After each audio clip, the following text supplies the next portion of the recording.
on all of our other streaming services. So just bear with me 1 second and make sure that we're all here.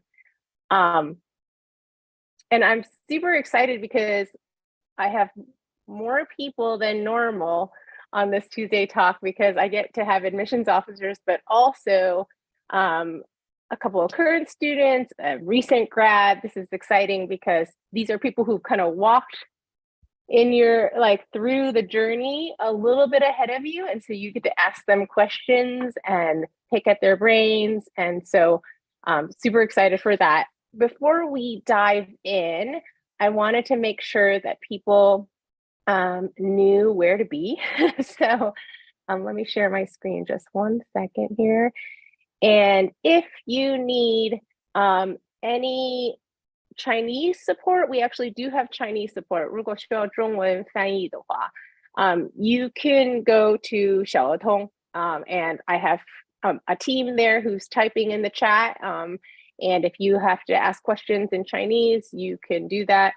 And also, if for some reason Zoom's not working, which sometimes it doesn't, go to the YouTube link and we'll make sure that you are where you need to be. And then, yeah, I just want to say special thanks to all of our partner schools, our Tuesday Talk partner schools. It's because of you all that we're able to keep doing stuff like this. Thank you for getting the word out. If you don't see your school name on here and you're like, we should be a partner school, then please do contact us because we'd love for you to be a partner school, a sponsor school, and for these events. So that is all I'm going to say about that for now. And without further ado, I'm going to let my colleagues and friends introduce themselves. So Karen, do you want to go ahead and start? Sure. Thanks, Gloria. My name is Karen Bartlett. I use she, her pronouns, and I am the Associate Director of International Admissions at Middlebury College in Middlebury, Vermont. I'm really excited that my student, Rain G, could be here with us this morning. So Rain, why don't you introduce yourself? Hi, everyone. My name is Rain. I'm a senior at Middlebury College in Vermont, and I study international and global studies with a concentration in the Middle East and North Africa at the college. And I'm originally from Beijing, so it's really cool to see my alma mater on that list of schools that sponsor the Tuesday Talks. Awesome. Awesome. I can jump in. Hi, everyone. It's wonderful to be here. Nice to have you all here as well. My name is Jennifer Hirsch. I'm Senior Associate Dean of International Admission here at Claremont McKenna College in Southern California. And I'm very happy to be joined by Lucy Dang, and she is currently in China. So Lucy, if you want to introduce yourself as well. Sure. Hi, everyone. My name is Lucy. I'm a recent grad from CMC. I just graduated last December. I study international relations and economics at CMC. Currently, I'm just having an internship in Shanghai, China. But in May, I'm going to go back to San Francisco and work full time there. Hello, my name is Kaylani Loffner. I'm here with Davidson College. Unfortunately, my current student is still sleeping, so hopefully that alarm will go off again and our Davidson student will join us. Awesome. Well, thank you. We have people from all over the world joining us today, which is super exciting. And I just wanted to remind people that we at Tuesday Talks like to just have organic conversations. So if you have a question about these colleges or just the college search process or anything at all, go ahead and open up your Q&A box and start asking them because we want to fold those into our conversations. We'll have kind of a specific Q&A time, but this is basically a big Q&A time. So if you have a question, feel free to ask right away.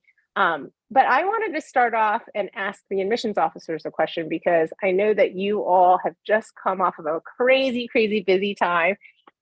Reading and deciding and decision release has happened.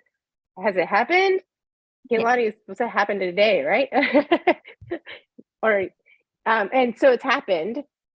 And given that you just read a whole load of applications, what are some first thoughts that jump to mind for you all? Oh, I wish that applicants would know this. I saw this mistake often, or maybe like you saw some really great things and you just want to say like, do this, do this. So any first kind of initial thoughts after coming off and taking a little bit, hopefully, of a breath after your busy reading season? I guess I'll start, Gloria. I was surprised this year, reading through applications, really how few students take us up on the offer of a virtual visit. This is one of the best ways that you can really get to know a college. And we would never ask you to travel all the way to our campus to get to know us. But now that we have virtual visit options, we really encourage students who are thinking about a college to do a virtual visit. That gets recorded in your file, and we can see that you've done that when we're reading your application. So that gives us a little bit of a more confidence that you know what you're getting into when you apply to our schools, and that you understand what, if you're a good fit for our college. Jen, do you have any advice? Or Kaylani, you're next. Yeah, I would jump on that. Same with Karen's. We're still catching our breaths from releasing decisions.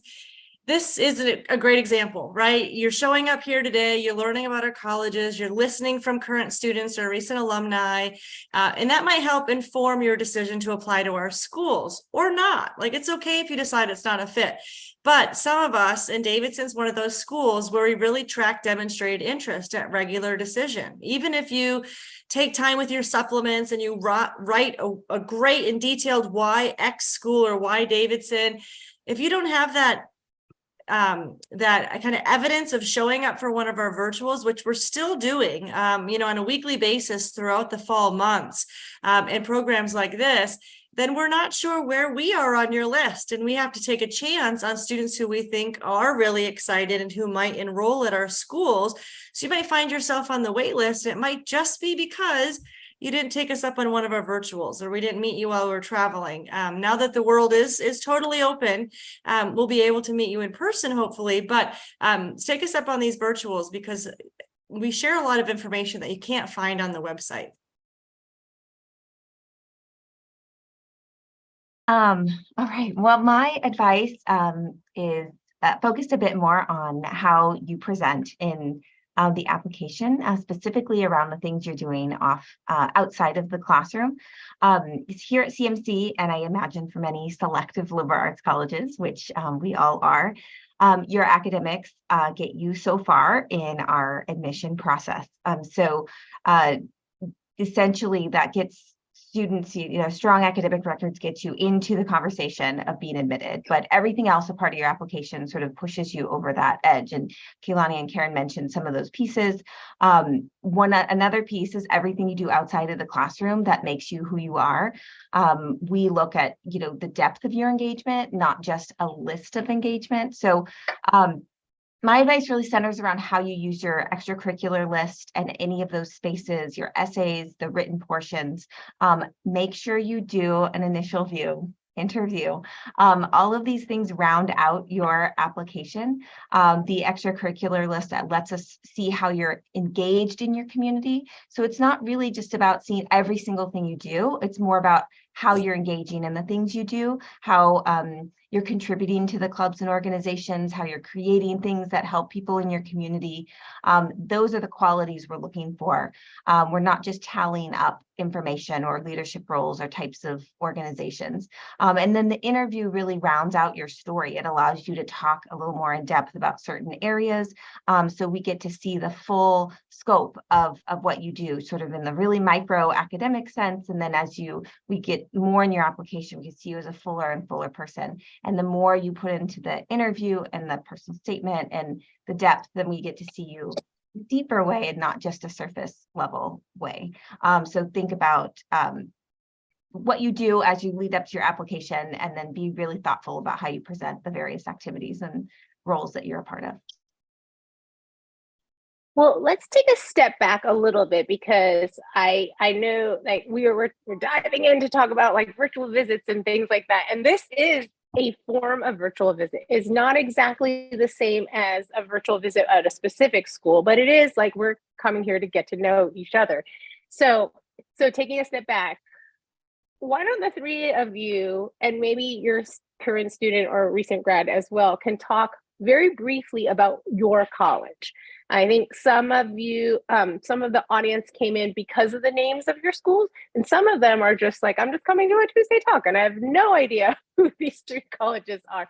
So maybe if each of you can kind of like briefly explain who you think your college is, and maybe one thing that like you feel like is special about your college. And that way people will feel like, oh, that's why I want to go to your virtual visit, because I want to hear more. Jen, do you want to start with CMC and then we'll go to Davidson and then Middlebury? Yes, brevity is not my strength, but I will try. So Claremont McKenna, we're a small liberal arts institution, about 1,300 undergraduate students. About 15% of our student body are international students coming from all over the world. So as a liberal arts college, we have a particular focus in understanding economics and public policy, while our students major in the full scope of the liberal arts majors. Econ and public policy are built into our mission, as well as an emphasis on developing our students as strong leaders to go into areas of business, government, and beyond. So that is a distinct feature of us as a liberal arts institution, and that's a bit of a foundation that's found throughout our curriculum. In addition to that, we have a strong career services emphasis. So career exploration begins day one, as it does at many schools, but there's a little bit of a pre-professional element to CMC as a liberal arts college that takes on a little bit of a different dynamic than you might see at other liberal arts colleges. So that's a bit of a distinct feature. And our students, I describe them as go-getters. They're very driven, focused, collaborative, but all striving to be excellent leaders. Lucy, if you could maybe briefly say what you think is CMC's strength, that would be fun. Yeah, I'm glad to add in some of the details about CMC.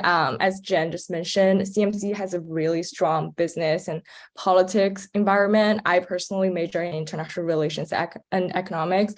So I personally have like involvement in both these departments. I'll just give some brief examples. For example, like in our IR department, I do believe it's just so good. Like every day I've been talking to our professors, talking to our students. Last semester specifically, like we have so many special programs in the IR field that's related to like current topics. For example, we have invited a lot of speakers to talk about like Ukraine, Russian-Ukraine war, to talk about like China politics, China COVID situation, to talk about like a lot of like the hot topic. And we do invite so many experts to join us, and we like as students could have opportunity to join them and then to talk to them, ask questions. And then one program I do want to mention is the Athenaeum. That's very special at CMC. Every week for 4 days, we'll invite just experts, like invite everyone, like people from different areas, and then to share different topics around the world and share their experiences.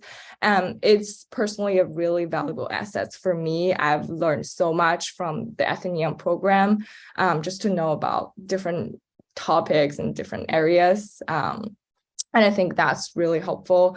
And then another thing is, Jen also mentioned the career service. It's really great. It really helps students with like resume writing, how to find jobs, understanding what are the things we could do post-grad, what are the areas that we could explore. So yeah, I think those are really special things about CMC.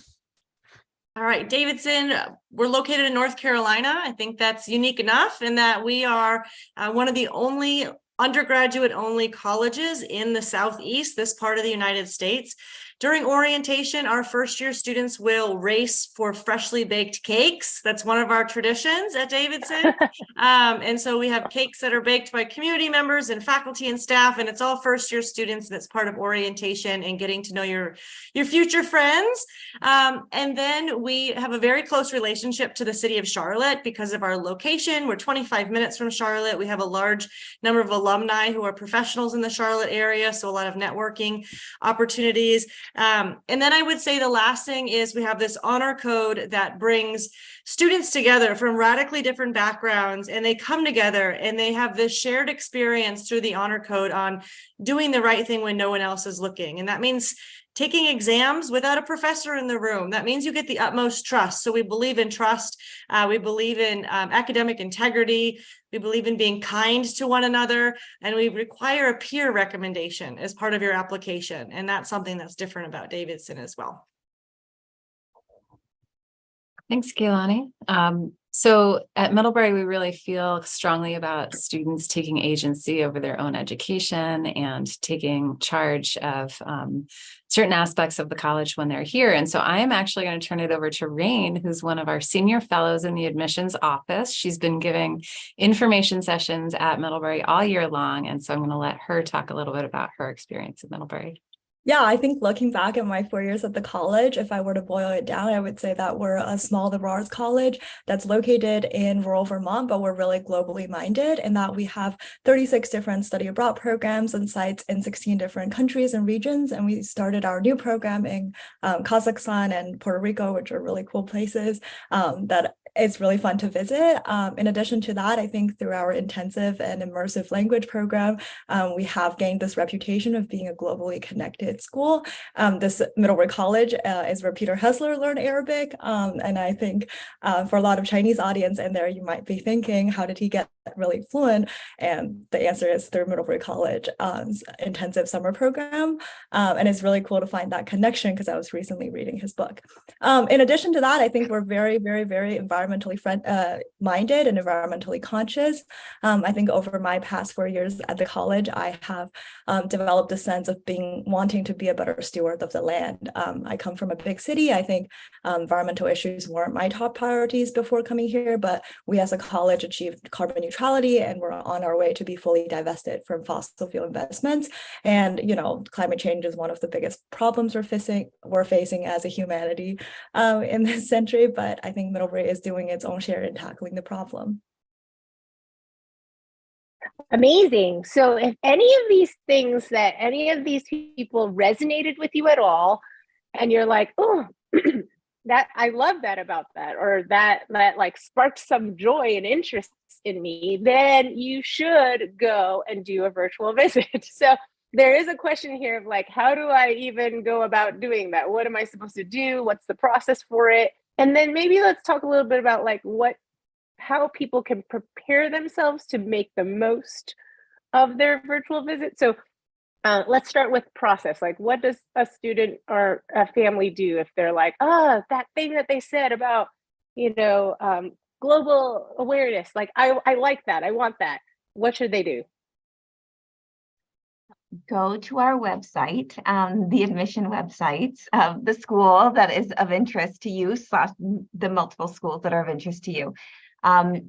You can usually find admission websites very directly from the home pages, and our admission websites will direct you to visit options on campus and virtual, and that's where you can register. And from there, you'll get communication about joining, rescheduling if that's needed. But that's the simple, it's as simple as that. And then there's other things to prepare that I'll let my colleagues jump into, but just our websites are there designed for you to learn about us.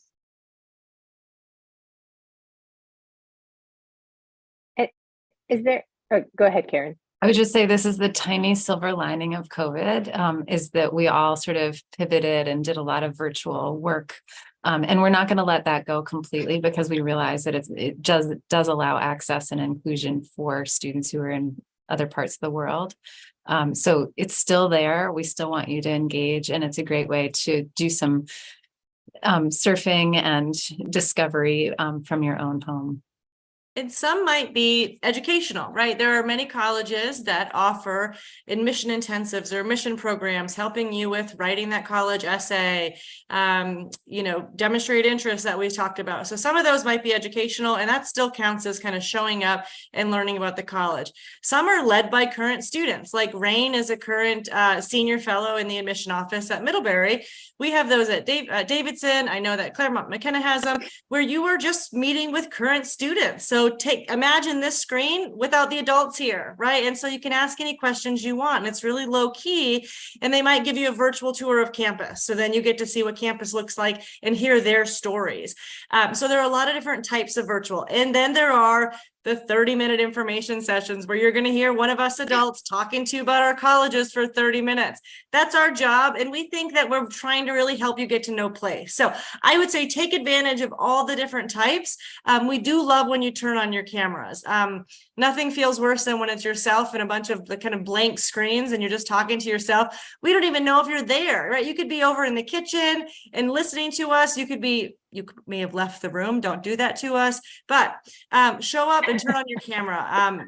We love to do it and we're still doing it, and we're doing it for you. Awesome. Well, so some of our audience know a lot about liberal arts already, and some don't know anything about liberal arts. So this is a question for the students. Talk to me a little bit about your kind of personal journey in discovering liberal arts college. And like, at what point did you discover, at what point did you decide, yes, this is for me? Talk a little bit about your personal journey in that. Rain, do you want to start? Yeah, sure. So I had absolutely no idea what liberal arts and science colleges are when I was applying to colleges. I was brought by one of my teachers from high school to a random hockey game at a liberal arts college, namely Middlebury. And then I was like, wow, they really have a community. They really show up for each other, because at my high school, people didn't really attend these community events. So I became interested and I did a lot of research, and I wanted to understand more what a liberal arts education would entail for myself. And I think one of the things that was really attractive to me was the opportunity to try out different disciplines before I make a big life decision about what I want to study and what I want to do. When I was only 18, and I maybe not know what I want to do when I turn, 40 or 50. So I think liberal arts education really allows me to try a variety of things and fail better, and then find the area that I'm most interested in. I came into college thinking I was going to be a math major. I ended up only with a math minor and discovered my passion for international relations. So.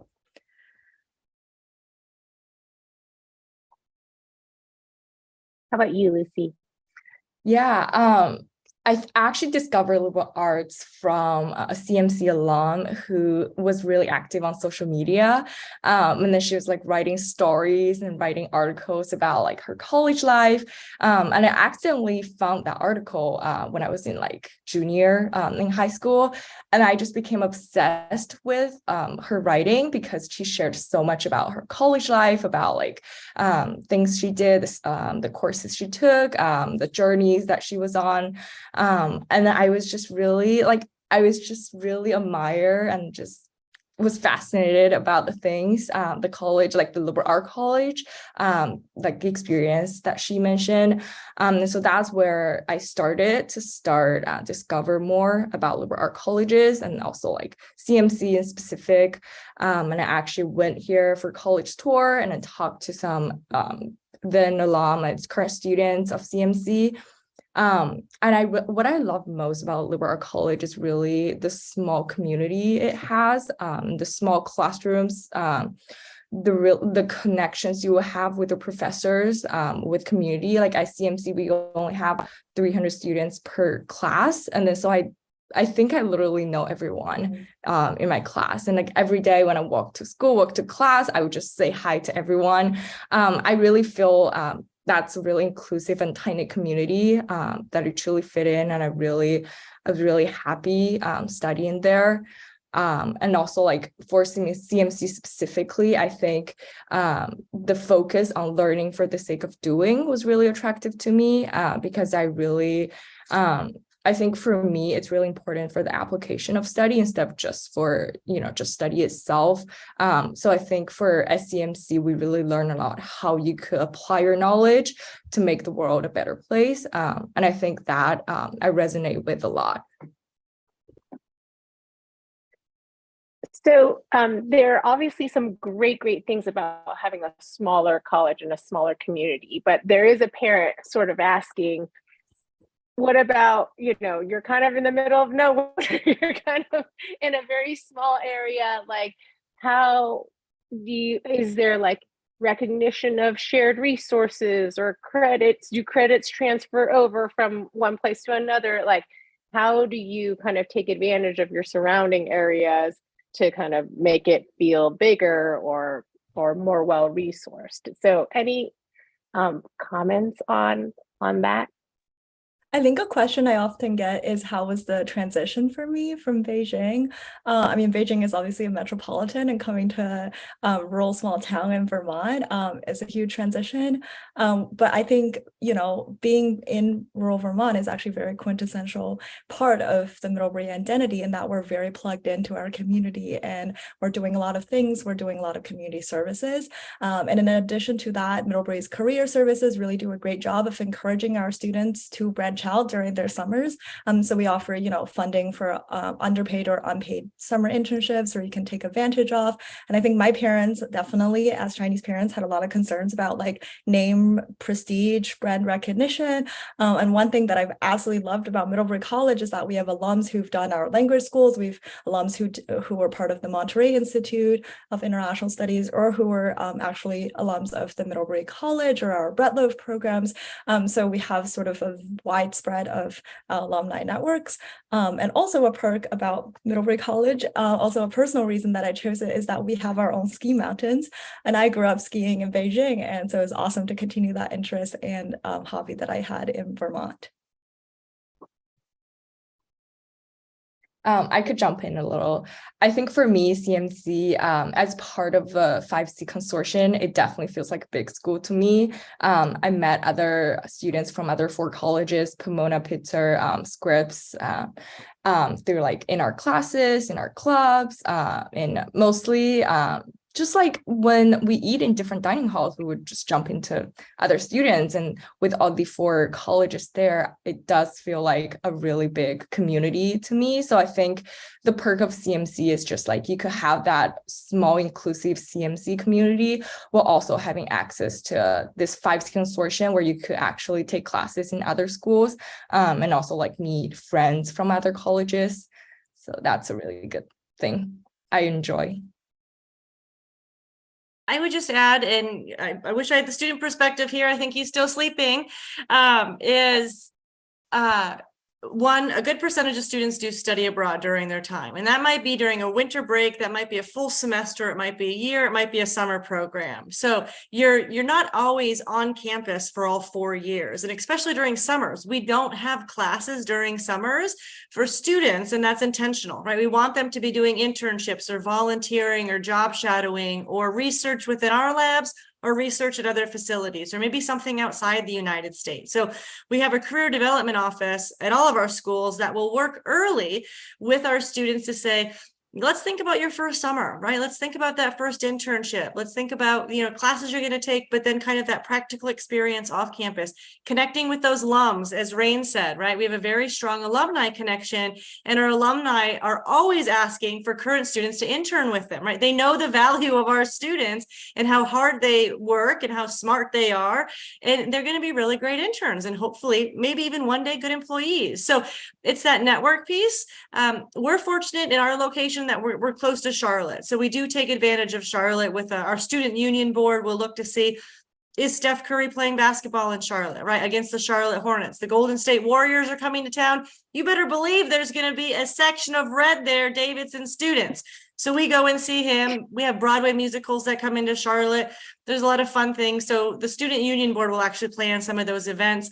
And then we have an innovation entrepreneurship center right across from campus that works with local professionals, and students can get a job as a gig hub consultant, and they're working with local professionals and entrepreneurs, just kind of getting that exposure. So there's a lot that we do that connects our students well beyond kind of the bounds of our college campuses.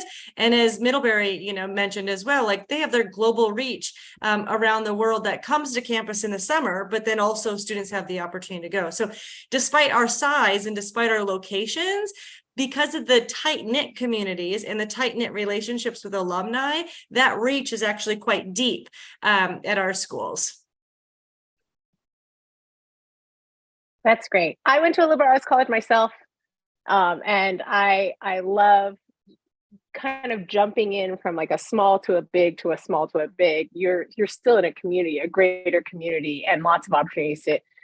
The more you get out and then come back in, you realize how wonderful that coming back in feeling is. So I love that about liberal arts.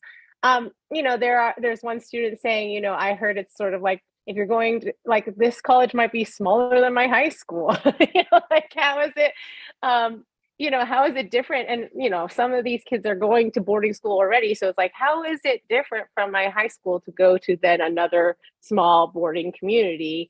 Talk a little bit about how it's different from high school, you know, and how to kind of take advantage of what the community and social climate is like. You know, maybe Rain and Lucy can speak to that a little bit better, since they were recently in high school and college.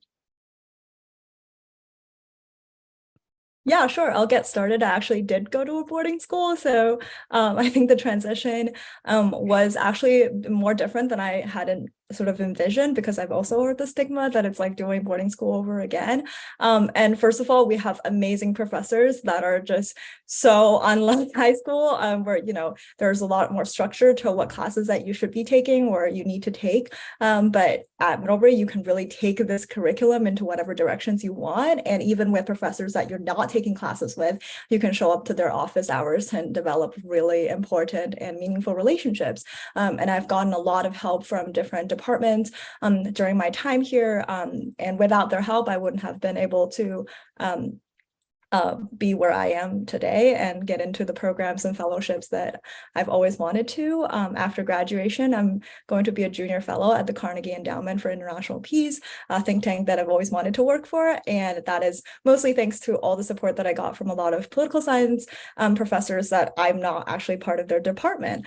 So I think that's absolutely different. And in addition to that, I think a Middlebury College, and like any other liberal arts and science college, is much more heterogeneous than a boarding school would be. So we have students from all over the world, we have students from all over the United States, whereas in a lot of boarding schools, you know, you're having a more concentrated population of students from New England, and especially if you go to a boarding school sort of in New England. So the nature of that being a lot of students from tri-states area, which is absolutely not the case at Middlebury, and I'm sure also not the case at other liberal arts college. So that sort of heterogeneity really inspires cross-cultural communications, and I've met so many people from such cool places. I'm visiting my friend in Somaliland during the summer, which is going to be so exciting. I've never been to sub-Saharan Africa. So I think it's these opportunities and cross-pollination that really make liberal arts colleges so different from a high school experience. And Lucy? Sorry, I think Ring really just stole all the word that I want to say. I think a lot of the part that I want to say is just like academics, diversity within college.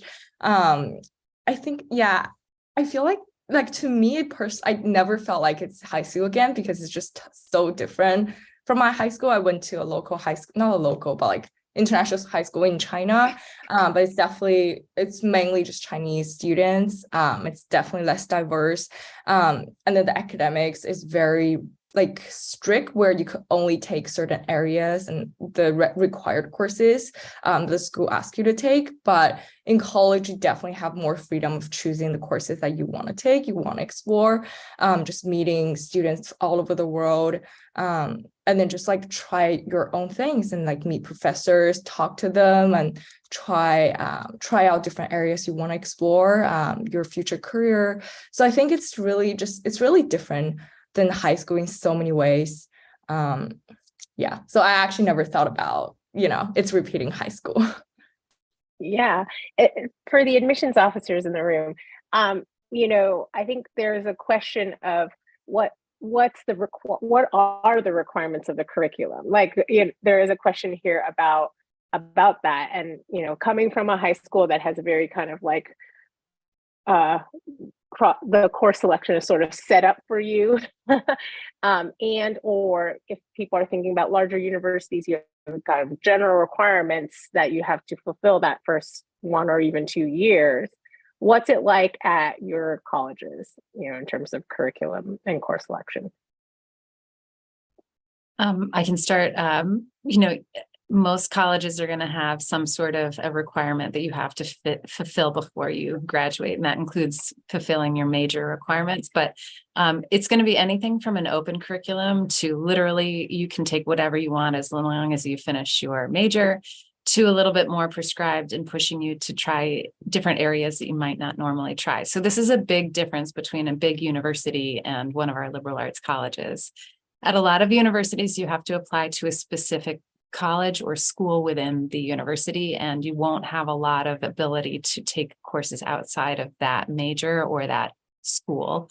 At our colleges, part of the magic is encouraging you to take classes in areas that you've never experienced before. And I love Rain's story about sort of trying Arabic on a whim, and now she's fluent in that language. So you never know what you're going to discover in terms of a passion or an interest that you just have never had an opportunity to take during high school. So I think that that's something that's really exciting about coming to a liberal arts college. I'll jump in and say, you might never have to take class on a Friday if you don't want to, or take class at 8 o'clock in the morning, right? That's another big difference from high school to college, is you decide when you're taking classes and at what time and how many times a day. At Davidson, we have a requirement that's called the JEC requirement, justice, equality, and community. I don't think they offer that much in high school, right? Or they offer that in high school where you're really getting at injustices around the world. And that might be how it's related to economics, how it's related to anthropology, how it's related to political science. So it might be in your major and it might not, but it's the idea of you might take a class and totally fall in love with the way a professor teaches or the content of the class, and you totally change your mind, right? I heard both Rain and Lucy, I think, talk about classes that surprise them or kind of change their trajectory. That's why we have some subject areas that are required, not necessarily a list of classes, but overarching subject areas, because we want you to have that good foundation to launch yourself in a variety of different ways and be able to change professions. I think Rain said, I wasn't sure what I wanted to do at 40 or 50. That might change. You might have one job at 22, a completely different job at 28, an even different job at 35. And that's okay, because a liberal arts curriculum will set you up to be successful in multiple areas.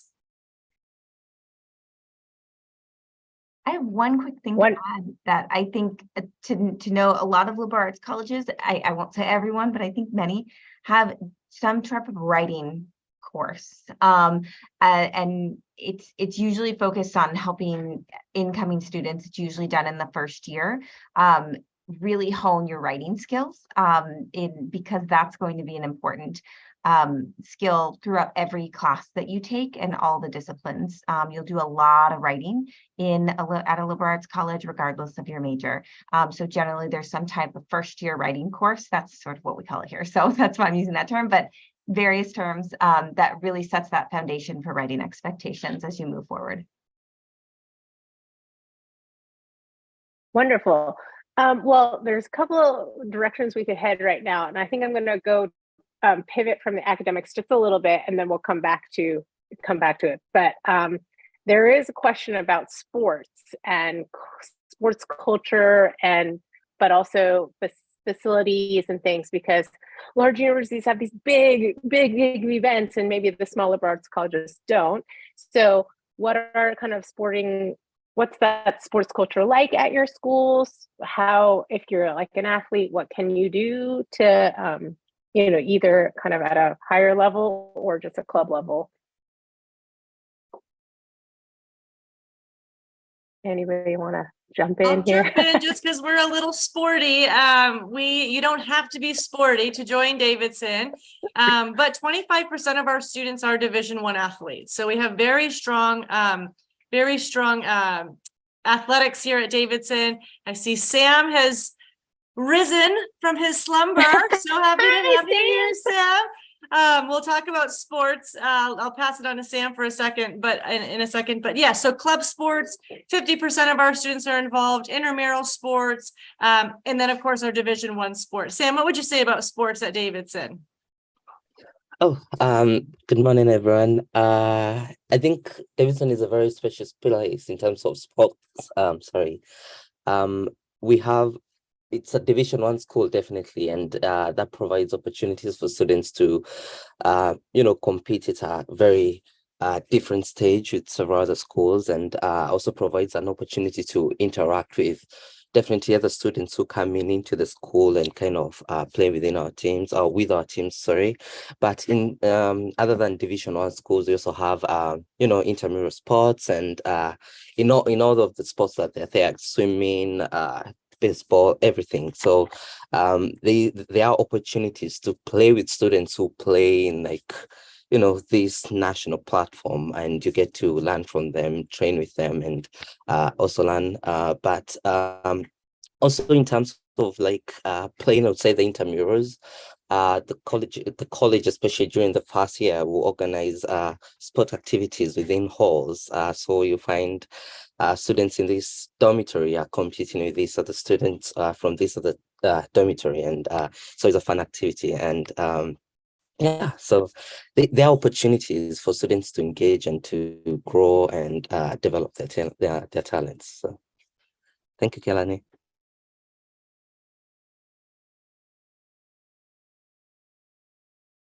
And so yes, Davidson's unique in that it's a Division One school, so they have a little bit of a different sports culture. But what about at Middlebury and CMC?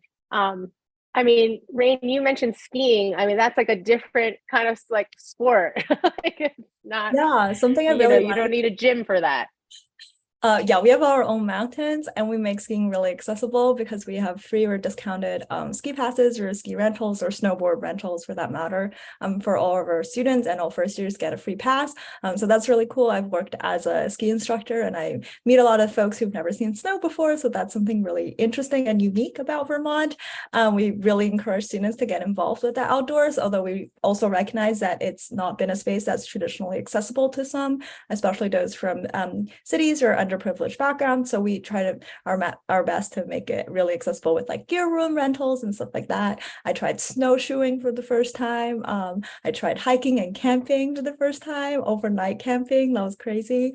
But I also think there's something unique about our Division III sports scene, because everyone who's playing on the teams. So we have an amazing field hockey team that they were undefeated. And I think this is their 7th national champion in a row for NCAA Division III, as well as NASCAR champion. And I know the goalie who's been undefeated and has every shutout in every single game because she's in my class, and she and I grabbed dinner together. So it's really cool to have that level of connection, and you're cheering for the individual. You're of course cheering for the team, and we're cheering for Panthers in general, but you're also cheering for the individual because she's a good friend.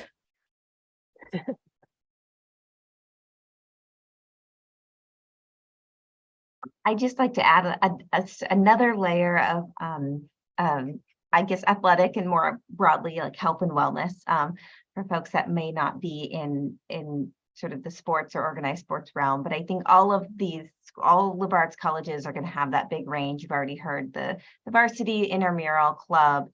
There's going to be fitness centers and like athletic facilities where students can do fitness classes, whether they're on campus or maybe in conjunction with the town or in the community. So there's lots of ways to stay engaged physically and mentally in a wellness capacity through the various you generally under the umbrella of athletics at these colleges, but it does kind of, the variety is very, very broad. Yeah, just adding on that a little, we actually have a lot of PE courses. That's open for all 5C students. I personally have taken a lot. Our requirement is like 2, I think, or for 2 or 3 consecutive semesters. But I've taken every semester just for the fun of it. I've taken many like fun classes like fencing. I've taken badminton. I've taken soccer for 1 semester, and I've also taken meditation. Like there's just like a so broad range of PE classes that you could take, and then I also know like we do have athletes. My roommate was in the basketball team, and then she would do training every day, and then she would like go on competitions regularly, but I'm not personally super familiar with that. But I know that we do have like a sports community where people actually really enjoy, just practice and be in the community. Fantastic. Well, I want to take advantage of each of you have kind of touched on what you will be doing in graduation or what when you graduate, or in Lucy's situation, you've already graduated. So I'd love to hear from you about what you are doing and about to do. But there is a question here of okay, we see the value of liberal arts college, but we're all a little worried about what happens afterwards, because if you're studying whatever you want to study, what does that mean for a career? So touching on, and admissions officers, you can jump in here as well. What do people do when they graduate? And, and for Sam, you're a junior, right? Are you a junior or? Yeah. What are your thoughts about what you want to do afterwards as well? So anyone can jump in first.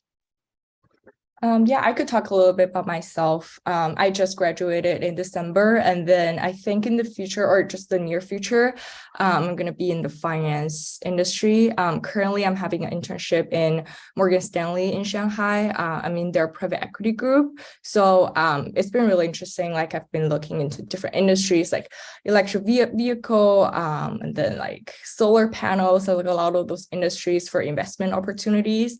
And then for full time, I'll be joining Deutsche Bank in San Francisco, and then I'll do investment banking in their technology group. I can go next. I just did an internship with McKinsey last summer in my junior year.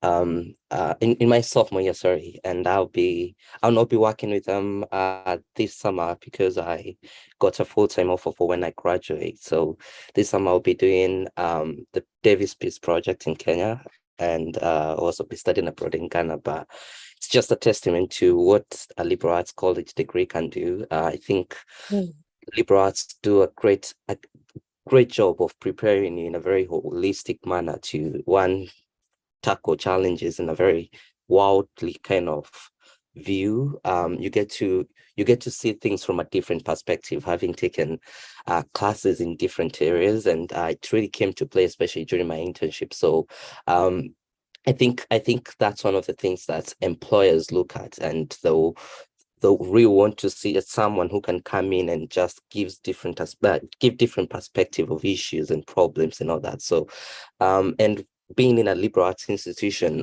one thing I found out is you get lots of support in terms of you're in a smaller community, in a smaller space, and all the resources are very well concentrated towards, the student population that's already there.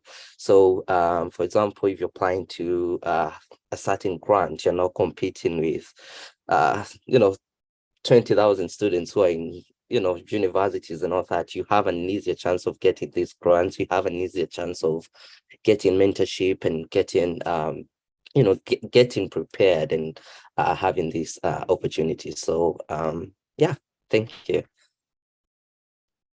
So like I said, I got a 1-year junior fellowship with Carnegie Endowment for International Peace. It's a specific sort of entry-level job for a think tank, which is really amazing because they normally don't open their doors to recent graduates. And then afterwards, I'll be pursuing also the Middle Eastern Studies at Harvard after my year with Carnegie. So I think it's really interesting. I've been getting a lot of help throughout my time. I actually transformed my summer research project that was funded by the Middlebury Kellogg Humanities Research Fund, where I studied sort of the Middle East perspective and attitudes toward Chinese investments. So I translated that into my statement of purpose for my grad school application. And then, so hopefully I'll be doing more research in the future, and I'm interested in a career in academia. I love the diversity of what's happening here. Can I tag on to a little bit of what Doreen was talking about in terms of research? I think a lot of students think they have to go to a university to get research opportunities, and that's a misnomer. Our professors are doing research in all of their fields, and you're in a class with them maybe 12 or 10 people, and you're going to know that professor really well and what they're working on. And it's very easy to get research opportunities here by simply approaching your professors or seeking out those fellowship opportunities that Rain was mentioning. All of our colleges are trying to provide opportunities for you to do really meaningful research at the undergraduate level. Going off that, I just also want to add a little bit about research opportunity at CMC. I was also involved in the CAC Center for International Studies at CMC. And then so I was the research assistant for one of our professors at CMC, Professor Pei Min-xin, who's actually an expert in US-China relations. And I was involved in writing one of his books that he's currently writing. So that was definitely an amazing experience. And I know a lot of my friends, students at CMC are in different research institutions, like doing research for professors and faculties. So that was really interesting and really amazing. And just jumping on to the research track, I think same case as everyone mentions, I think all colleges do a great job of trying to expose you and giving you the exposure of research. And Davidson definitely also does the same. We have several programs that help students, get research skills at a very early stage. One of our programs, which is RISE, which is Research in Science Experiences, helps students who are doing STEM courses in their first summer. You get paired with a professor who's currently doing research at Davidson, and you get your housing paid and you get a stipend and you get to work for 6 weeks with a professor. But other than that, we have other research opportunities for students. We have the Davidson Research Initiative, the Davidson Research Network, where students just go and do research and are very well funded to all the costs for the research are paid for in case you need to go for a conference to present your findings. That's also paid for. I have a friend who'll be going to Edinburgh, I think, in the summer for a conference, and within the conference, they're presenting with a professor on a research project they worked on last summer. I have a friend who wrote a book with actually my advisor, so it's possible to do research, and there are opportunities. It's not only in universities. Thank you.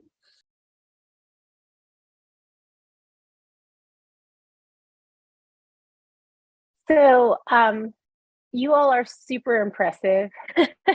And I know that there are students on this call thinking, it's like you mentioned the word selective admissions, and like, it seems so hard to get in. You're a small college, which means that your admit rate is small, and you're a small college, so really only a few people from each country are going to get in. So any advice on like how to kind of approach that, like how, people are like, how do we get in? And, what what do I need to do to prepare myself to be admitted to an institution like yours?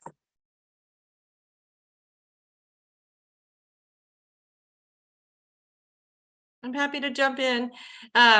One, show up and show your interest in the college, right? This is a great example of getting to know us. And then we have sessions with summer ambassadors throughout the summer, and then senior fellows. So getting to know us and taking a genuine interest, right? That's really important to Davidson. If you land on a few liberal arts colleges and then you find one where you think this is where I really need to be, like, I love this place, early decision can be a really good decision, only if you know hands down it's where you want to be, and you've talked about financial aid with your family, if you're applying for financial aid, if you're going to qualify. So figuring those pieces out. I would also say you get in, one, by doing really well in school and working hard in school. It's also helping us get to know you authentically. We ask for different supplements throughout your application, but Initial View actually offers an amazing opportunity for us to get to know you through a conversation, right? It's an Initial View interview. I'm not saying it because this is hosted by Initial View, but because it really helps in our process. And it has changed the way we're able to get to know students through the application process. It's an important piece. So those are all the different layers, I would say, is being authentic, being real, work hard in high school, show up and get to know us, and think of ways of how we can get to know you authentically. And one of those ways is Initial View.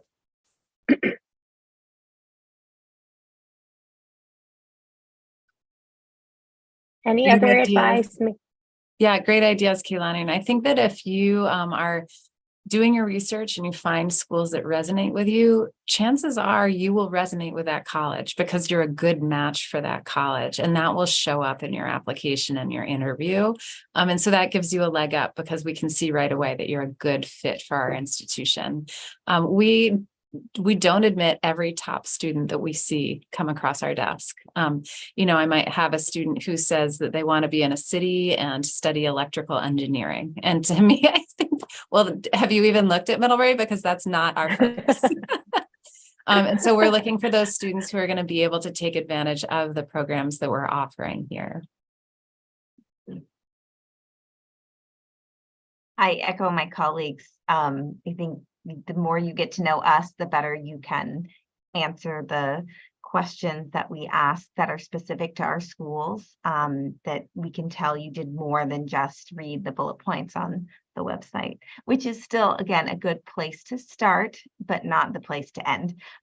So you definitely, that piece, us being able to see your alignment with our institution and our mission and what we offer is can be a big deal breaker in the process.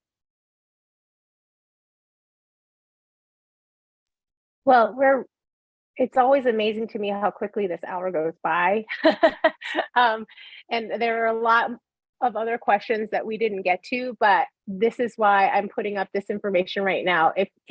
And some of you have had very specific questions for specific colleges, which is why you should go to the websites and you should reach out and you should go to the virtual visits, because you can have a much more focused conversation about the college.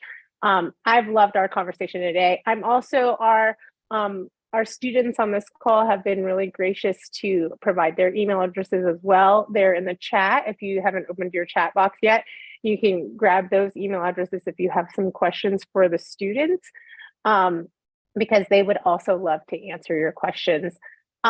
I just want to encourage you all, like, there were some questions about kind of tests, what tests are required, SAT, ACT, scholarship questions, things that are about the process. And you are very, very lucky to have signed up for Tuesday Talks, because we're going to keep talking about those on following talks. And so if you are interested in hearing more from all different admissions officers about kind of the process, we will touch on these things. I love feedback. So if you have feedback for me, go ahead and email me and say, like, I'd love for you to touch on this at a Tuesday Talk. We'll make sure it gets folded into the quote unquote curriculum of Tuesday Talks. But we're happy to answer some questions about process as well in future talks. So we're going to not have a talk next week, but we will have a talk the following week. So keep your eyes peeled for announcements about that. And in the meantime, I just wanted to say thank you to all of our guests. Any last words of encouragement as these people are starting their process? It's a stressful process. Do you have any kind of words of encouragement before we close? I can go first. I think it's a hard process in itself. So definitely make it easy by going in and talking with the admissions personnel in the respective colleges. They are very, very, very, very ready to help you. I know at times coming in from an applicant, you might be afraid of the admissions personnel. They're just people like you. They were excited to meet you. They want to know how you're doing, and they want to help you within the process at any time. So if it feels tiresome, if it feels if you have answers along the way, reach out to each of them and ask questions, and it will be well. Also, just be authentic in your application. They just want to see who you are, and I think the best version of yourself is presented when you are just authentic. So best of luck with your applications.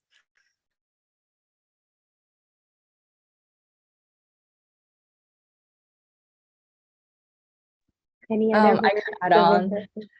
Yeah, I just want to say, trust the process, really show your passion and your effort and who you really are to the admission officer, and then just be genuine. be passionate, and I'm sure that your effort will pay off, and then you'll eventually get in the place where it's a good fit for you. And I think even though it's a really hard process, we all went through it, but your effort will pay off in the end. Yeah, I guess just in the end, as much as the college is selecting you, you're also selecting the college. So it's important to learn about the college and make sure that it is a good fit for you. So in that process, you can sort of take some of the pressure off in thinking that you're also making an active decision on your own behalf. Thank you again so much for joining us today, tonight, this morning, wherever you are. We are going to do, in 2 weeks, we will be doing a talk about fit, a little bit more about fit. And so we are kind of going to walk through the factors you should be thinking about when you think about fit. So definitely come to that. It'll be with some really different schools, but great schools as well.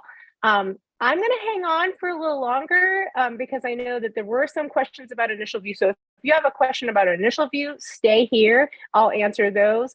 But otherwise, have a wonderful evening, morning, afternoon, wherever you are. It's so great to hear from you. And I'm inspired every time I hear from young students and graduates, because I'm like, okay, no, like higher ed is awesome.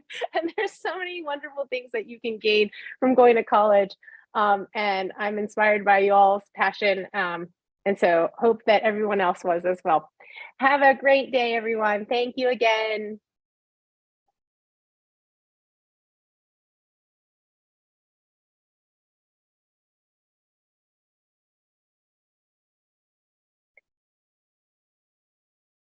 I'm hanging on for a little longer for anybody else who wants to stick around. But no pressure to stick around at all.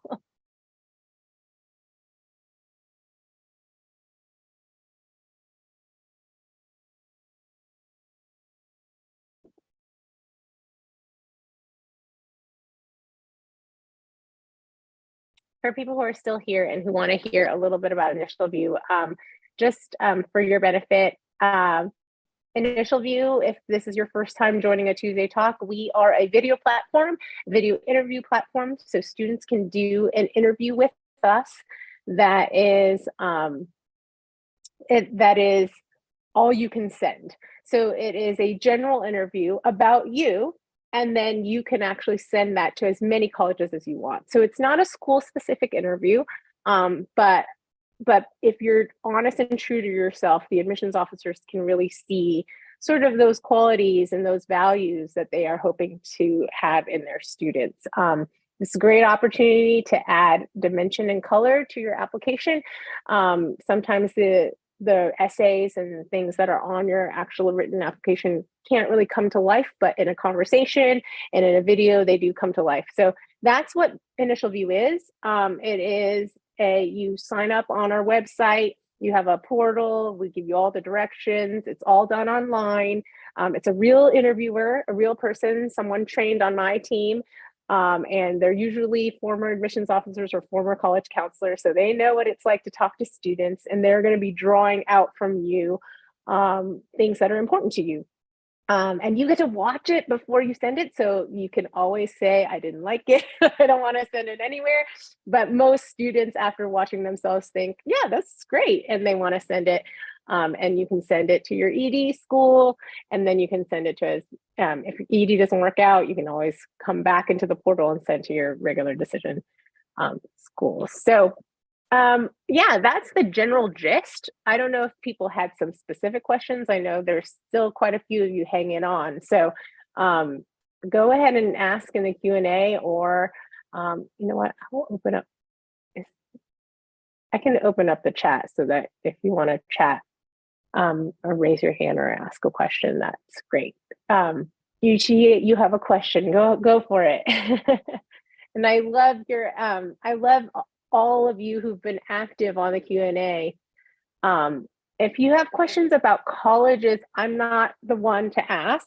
So if you know, I can kind of talk generally about what I've seen in the admissions world, but I'm not an admissions office, so I probably won't be able to answer the questions about schools, but I can answer questions about the interview process and kind of how it fits in with that.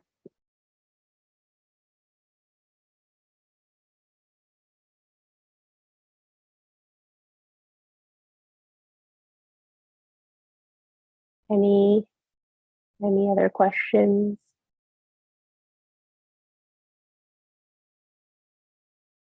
So with the interview, what here, I'll type in our website, and you just go to our website and there's a big interview, big button that says reserve interview.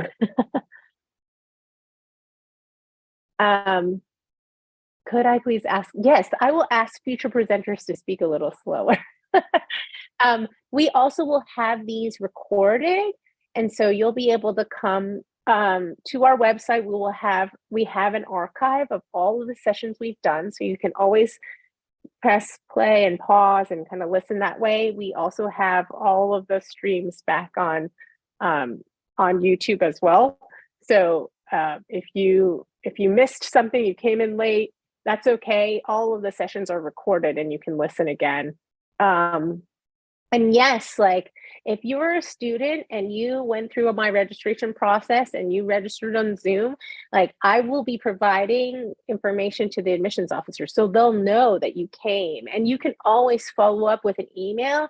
Like you saw that they left their email addresses. You can always follow up with an email and say, hey, I really enjoyed the session today, and really want to join your virtual visit, or really would like to connect with a current student. Like you can definitely follow up that way, and just write your email address, whatever email address that you want them to have as your contact. And that is a way to demonstrate interest in that school. And like some of the colleges really, that like you heard from Davidson, it's a very important thing to them. Like every kind of interaction, they do track that, and that is showing interest to them. There's a question about, if you follow us on social media, we do a follow-up on each of these talks as well, and we kind of highlight some important points. So if your students are like not going to go back and watch the recap, no problem. You can send them the little WeChat article or our blog article or our Instagram, so that they can kind of get the highlights, and we'll make sure to follow up with those as well. There's a question about ChatGPT, which I love. ChatGPT is a very interesting piece to the puzzle. I have children myself, and we talk about it all the time about how this technology has arrived already and how it will continue to be used, and how eventually it's going to become a resource. Right now, it's still kind of an unknown entity for a lot of people. I do think what that means, though, is that the authenticity of a student is sometimes harder to see. If people do use ChatGPT to write their essays or it does make it so that admissions officers might have a harder time to like ascertain the actual authenticity of a student, which is why I think videos have been important in the process and will continue to be important in the process. Just because even a glimpse, even a 30 seconds of a student gives an admissions officers a feeling of, oh, I can imagine them on campus. They're sophisticated, they are curious, they are kind, they are empathetic. These are all qualities that will come out in a conversation, in a video that might not come out on paper as much, or through a letter of recommendation. Those things can now all be written by a robot. I have thoughts about that. I don't think they're all written by robots. I think you can feed into ChatGPT what you want your voice to come out as. But yes, I think that interviews are going to be a really important part of the process going forward because it is inserting your authentic voice. Yeah, these are great questions. Any other questions? Yuchi, if you want to, you can also go ahead and register for Tuesday Talks after the fact with your own email instead of your mom's email. And then that way you're on the list as well. So next time CMC has an event or Davidson has an event, you can always jump in there.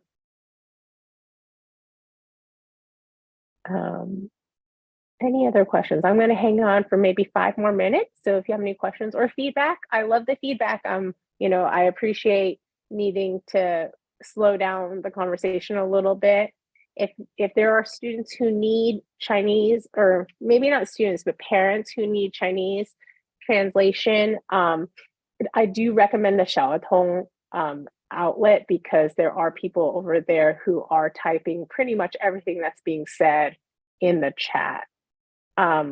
My email is just gloria@initialview.com. Happy to answer any questions. If you are at a school where you're like, we're not doing any info sessions with Initial View and you want to have one, email me because we would love to do a talk at your school or just answer any questions. Happy to take phone calls. You know, I've got a whole team of people on WeChat if WeChat is the preferred mode of conversation. Any other questions? The best way to prepare for an Initial View interview, or any interview for that matter, is to ask a lot of questions of yourself. It's not a scripted interview. And so my interviewers don't have a list of questions that they're going to ask you. They have some goals in their mind of what they want to know. They want to know about what you like to study. They want to know about what your dreams are, or hopes and dreams are for the future. They want to know a little bit about how you've kind of contributed to your community, but everybody's line of questioning is going to be different because you all are very different. So don't worry so much about like a list of questions. Worry a little bit more about, who am I really? What makes me excited? And I think if you do some practice with a friend or a family member or a stranger or a counselor, like you'll start to hear like, oh, whenever I hear this kind of question, I can talk a little bit more about this. You know, I need to know a little bit more. Like there was a student who did an interview once, and after the interview, she realized, I thought I wanted to study economics, but when the interviewer is asking me about economics, I just didn't even want to talk about it. And I realized, like, actually I prefer talking about art history. And she just realized there was like a whole nother part of her she hadn't explored as deeply. But once she talked to somebody about it, she realized like, oh, I have this other joy that I haven't even begun to pursue. So think about that. We do offer junior interviews, which is something that is basically like a practice. It is through our platform. You can sign up for it on our website as well. And it's not to be sent to admissions officers. This is purely for you to get a sense of what it's like to make sure your webcam's working, make sure your microphone's working. It's a opportunity to talk to a stranger. Sometimes talking to your own teacher, your own counselor, your own parent is really awkward, right? Because they already kind of know you and you just feel like, you're being evaluated. And so instead, you coming on to our platform, talking to a stranger and being able to experience what it's like to talk back and forth for 15 minutes, you get to watch it, and then you can send it to your counselor or to your mom and dad and think like, oh, you know, how did I do? And the counselor might be able to give you feedback like, you didn't talk about your favorite extracurricular activity. What happened? And then you can talk about like, how do you lead a conversation so that the most important things about you come out? So that's something great. You can sign up. We call it junior interview. It really means interview before your senior year. Some people do their junior interview like August or September, because they just want to have one opportunity to just like do it for practice. The great thing about the junior interview is actually I have a team of people, either current or former admissions officers, who will leave you a video message afterwards to give you a little bit of feedback. Sometimes it's positive feedback, sometimes it's things that you can work on. They might say like, I wish you had talked a little bit more about this, or maybe don't read something, because we can tell, interviewers can tell when you're reading something or memorizing something, and we don't want you to do that because that makes it so that you're no longer authentic. So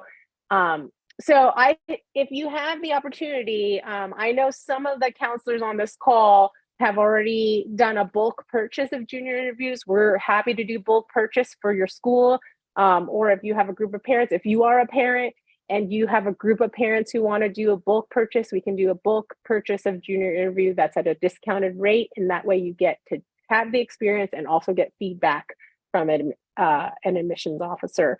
And then you'll feel much more confident when you come and do the real interview for college.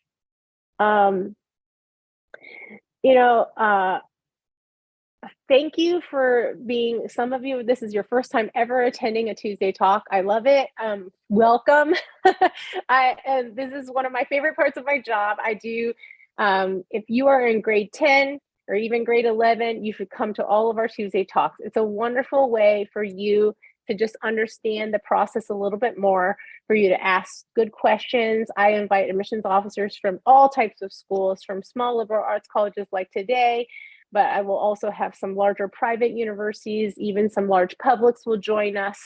And they will talk a little bit about the admissions process more broadly. They're not going to talk, I'm going to give them all an opportunity to talk very briefly about their colleges, but really, it is meant to be an educational experience where we're having organic and authentic conversations about how to prepare and how, what kind of things to be thinking about. My goal here is, I think that a student needs to know who they are to be able to do well in the admissions process, because what we don't want them to do is just kind of try to follow some formula and end up at a school that they don't even want to be at. So, a lot of this conversation is about asking good questions.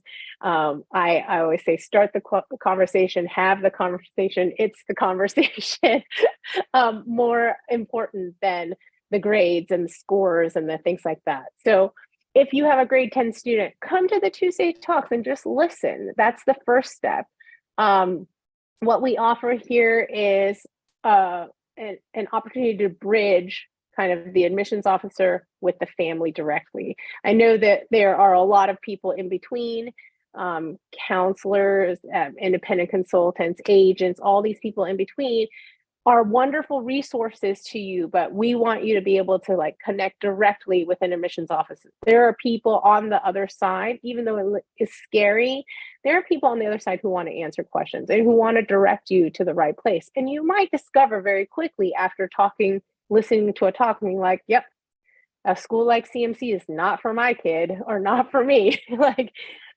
Or you might be like, I love what they talked about. They are go-getters. I'm a go-getter. That's the school I want to go to. This is the hope that we have in having these conversations. But the second part of what Initial View does is really just providing a platform for you to show who you are and for you to have that conversation. So, I have had students do a junior interview in grade 10, and that is partially because they feel like I've never really kind of wrestled with these questions. And the parents are like, they've never wrestled with these questions. They've just been a good kid who just been obeying their parents their whole lives. And they're doing everything a teacher tells them, but they've never been asked why and how. And so some people like to do one in grade 10 just to get that experience of like asking themselves why and how. And then they'll come back junior year, having grown up a little bit more. And then ultimately their senior year, they're really ready to have that conversation to set themselves apart in the process. So if you've never heard of Initial View before, if you're in China and have never heard about Initial View before, I recommend that you follow our WeChat, which is just Initial View. If you just search for Initial View on WeChat, we have a public account there, and you should follow us there. We have a lot of great articles. If you are not in China and you want to know more about Initial View, we've got an Instagram account, also just Initial View. We have a Facebook account, also Initial View. I have a WhatsApp. And but also you can just email me directly and I can direct you to all the places if you want to hear more about Initial View. Wonderful. Well, it is 9:20 where I am. I don't know where you all are, but and I want to make sure that people feel like their time is being respected. So if you need to go, please do. And I've loved spending time with you all. Thank you for joining us.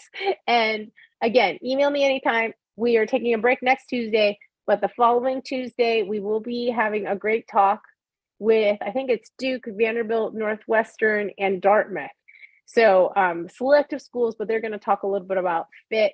And I think it'll be a great conversation. So again, thanks everyone. Have a great night, great day, wherever you are. Take care, everyone. Bye.